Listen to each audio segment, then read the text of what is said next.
Let's run the floor. Yesterday's NBA action, Game 7, Mavs and Clippers. Can't blame Luka. Doncic was spectacular. 46 points, 14 assists, but not enough. Kawhi Leonard, 1 assist shy of a triple-double.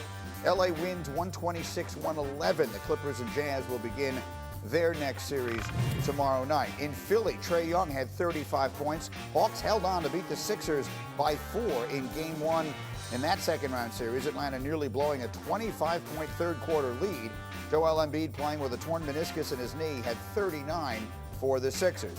And James Harden will miss tonight's Game 2 against the Bucks with what is described as right hamstring tightness.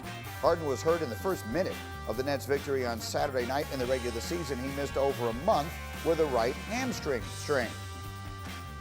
So, Jay Williams, KJZ, ESPN Radio. If James Harden is not able to be a factor in this series, let's just sort of spin in the it whole that series, way, however that may go. Okay. Who wins?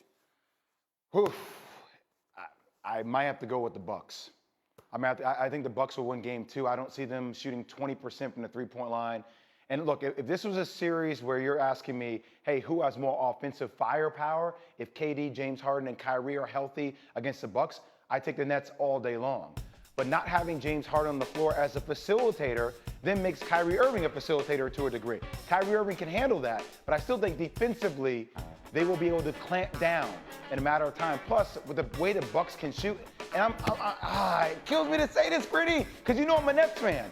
I just think that the Bucks will find a way to clamp down defensively on the likes of KD and Kyrie. So, to be clear, and that's where I wanted to set this thing up, at the risk of depressing you, Harden is critical. What you're telling us is Harden is the difference between the Nets advancing and not. Yeah, especially in this series because he's a guy that offensively, there's nobody that can guard him. Now, when the Bucks lost Dante DiVincenzo, you're saying that's a huge loss for the Bucks from a defensive perspective, right? Because now you have to have 3 guys that can guard these guys. Not having that, now you take off James Harden, a guy who gave you double-digit assists almost every single game, Greeny. It's a huge loss for Brooklyn. So you still have KD and Kyrie, but I think the Bucks have enough defensively to scheme to win this series. All right, we'll see. So they will play that Game 2 tonight. In the meantime, without James Harden. James Harden doesn't come back. Right. So let me go to one other thing here. The Mavericks, their season comes to an end yesterday. Luka Doncic has, by the numbers, one of the great playoff series in the history of the sport in a losing effort. If I were to say to you, at the age of 22, right now, that guy is the best offensive player in the world. Right now, what would you say to me? I would still say the best offensive player in the world is Kevin Durant, but he is right there. If Kevin Durant's 1A, Luka's 1B. Because what you saw him do last night and what he's done throughout this whole series is incredibly special. He's gifted. Now, the real question comes into, Greeny, what do the Mavericks do around him offensively? Because Porzingis is not it.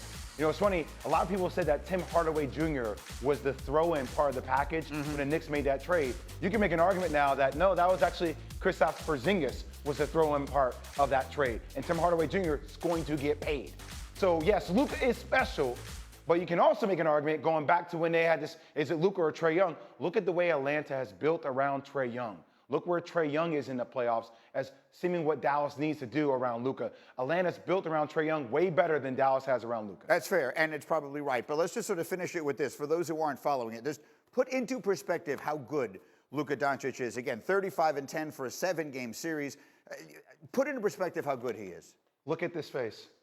Look at this. This is the face of the NBA moving forward. Mark this down. This is the face of the NBA moving forward. This is how special of a talent that the NBA has. There's a reason why LeBron James wanted to sign Luka to his first signature shoe. LeBron James sees it. The rest of the world sees it. But I think now we get a chance to see it on Broadway, even though he couldn't get over the hump the first round. But he is a differentiator as it relates to every NBA player in the game currently. And I mentioned one more time, he's 22. 22 years old. Thanks for watching ESPN on YouTube. For live streaming sports and premium content, subscribe to ESPN+.